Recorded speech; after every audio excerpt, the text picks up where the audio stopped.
என் பேர் திலகம். நான் சென்னையிலேருந்து வரேன். எனக்கு ஏஜ் வந்து 65 ஆகுது. எல்லாம் ஏஜ்டான பர்சன்ஸ்க்கு தான் இப்போ நிறைய ரெக்குயர்மெண்ட் தேவைப்படுது. ஓகேங்களா? ஏன்னா மற்றவங்களை ஹெல்ப் இல்லாமல் இருக்கணும்னா நம்மளுக்கு ப்ராடக்ட் நெசசரி. நானும் நிறைய இதெல்லாம் பண்ணியிருக்கேன். பட் இதில் கிடைத்த பெனிஃபிட்ஸ் எனக்கு வேறு எங்கேயும் கிடைக்கல. அது மாத்திரம் இல்லாமல் இந்த ப்ராடக்ட் ஸ்டெம்பி ஒரப்பி இது 2 தான் நான் ஃபஸ்ட்டு இப்போ யூஸ் பண்ணிகிட்டு இருக்கேன். அதில் என்ன பெனிஃபிட்ஸ்னா எனக்கு மோஷன் ப்ராப்ளம்ஸ் அது போனோம்னா பிளட் வந்துடும். இப்போது அந்த ப்ராப்ளத்துலேருந்து வெளியே வந்துட்டேன். அது மாத்திரம்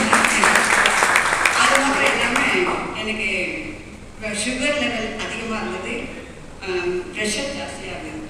அதெல்லாம் இப்போ கண்ட்ரோல் ஆகி டாக்டர்ஸை மாத்திரை வேண்டாம், 1 டைம் மாத்திரை டெஸ்ட்டு எடுத்துக்கிட்டால் போதும், ஏன்னா ஃபுல்லாக உடனே ஸ்டாப் பண்ணக்கூடாது அப்படின்னு சொல்லியிருக்காங்க. அதனால் அது மாத்திரை எடுத்துக்கிறேன். இப்போ தான் கொஞ்சம் கொஞ்சமாக கால் வலி, ஏன்னா நரம்பில் கொஞ்சம் பிளாக் இருக்கிறதுனால, பிளட் பிளாக் இருக்கிறதுனால கொஞ்சம் கொஞ்சமாக ரெக்யர்மெண்ட் ஆகிட்டு வருது. கண்டிப்பாக அதுலேயும் நான் சக்ஸஸ் ஆகிடுவேன்.